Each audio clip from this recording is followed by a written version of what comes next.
মৰিগাঁও জিলা গজগুৰি অঞ্চলত বিগত ৫ বছৰৰ পৰা দুটা ষাঁড়গৰুৱে কৰি আহিছিল তাণ্ডৱ।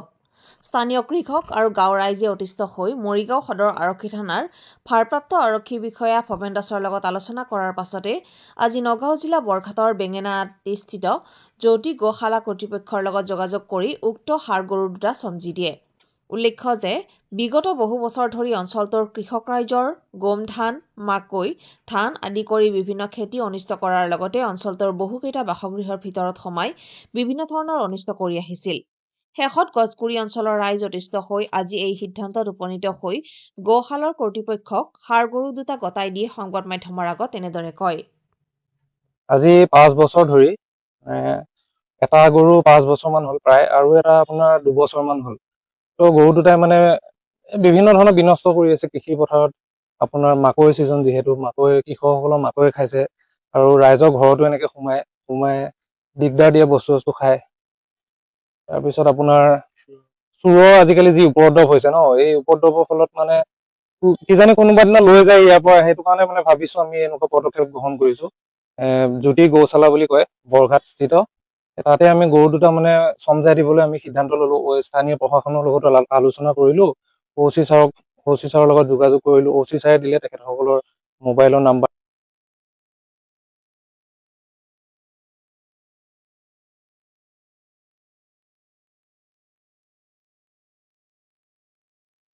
আহি আমাৰ মাজত উপস্থিত হোৱাৰ কাৰণে আমি সকলোকে ধন্যবাদ জনাইছো। কথা হ'ল কি, আজি প্ৰায় 2-3-4 বছৰ মানৰ পৰা এই গৰুহাল মানে আমাৰ ইয়াতে বিচৰণ কৰি ফুৰে মালিকী স্বত্ববিহীনভাৱে। আৰু তেখেতসকলে আমাৰ যি খেতিয়কসকলৰ যি খেতি পথাৰ কৰে, এই খেতি পথাৰ বিশেষ বহুত অনিষ্ট কৰে তেওঁ। আৰু খুব গুণ্ডা গৰুটো, মানে অলপ বেয়া গৰুৰ লগত থাকিলে সৰু পোৱালিকো হানা, এনেকুৱা এটা চিন্তা কৰে। আৰু তাৰ উপৰি আমি গোটেই ল'ৰাখিনিয়ে বা গোটেই গাঁওবাসীয়ে এটাই চিন্তা কৰিলো যে এতিয়া বিভিন্ন ঠাইত চোৰৰ উপদ্ৰৱ হৈছে। এই চোৰৰ উপদ্ৰৱ হৈ চোৰে যাতে নি পেলাই অনিষ্ট কৰিব নোৱাৰে, সেইবাবে আমি এই পদক্ষেপটো লৈ তেওঁলোকক যাতে এটা সুস্থিৰ ঠাইত সংস্থাপন দিব পাৰো, বা তেওঁলোকো ভালে থাকক, গৰুকেইটা সুকলমে থাকক, সেইবুলি আমি আমাৰ মৰিগাঁও থানাৰ OC ছাৰৰ যোগেদি এটা নম্বৰ পালো। এই নম্বৰটো লৈ তেখেতসকলৰ লগত আমি যোগাযোগ কৰিলো। কি আছিলে, বেঙেনাআটি ন? বেঙেনাআটি কি নাম আছিলে? বেঙেনাআটি জ্যোতি গৰুশালা, তেখেতসকলৰ লগত আমি যোগাযোগ কৰিলো। আৰু আজি আমি আহি তেখেতসকল উপস্থিত হৈছে।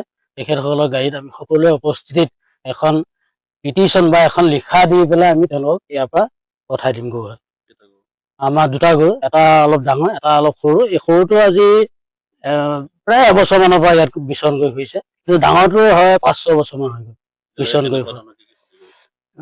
মাকৈটো বিভিন্ন মাকৈ খেতিত আমি এতিয়া ধৰক আমাৰ খেতিয়কসকলে এটা ভাল উৎপাদনশীল খেতি কৰিবলৈ লৈছে আমাৰ ইয়াতে, মাকৈ খেতি। এই মাকৈত বেছি অনিষ্ট কৰে। আৰু দ্বিতীয়তে গৰুটো আৰু এটা বেয়া চৰিত্ৰ আছে, কি ঘৰৰ মানুহৰ গৃহস্থালী ঘৰত, আপোনালোকে সুধিব পাৰে, গাঁওবাসীটো সুধিব পাৰে, গৃহস্থালী ঘৰত ভাতৰ চৰুত সোমাই ভাত পৰ্যন্ত কি খায়, আৰু চাউল দালি হাবি জাবি অন্যান্য বস্তু তেওঁ বহুত অনিষ্ট কৰে।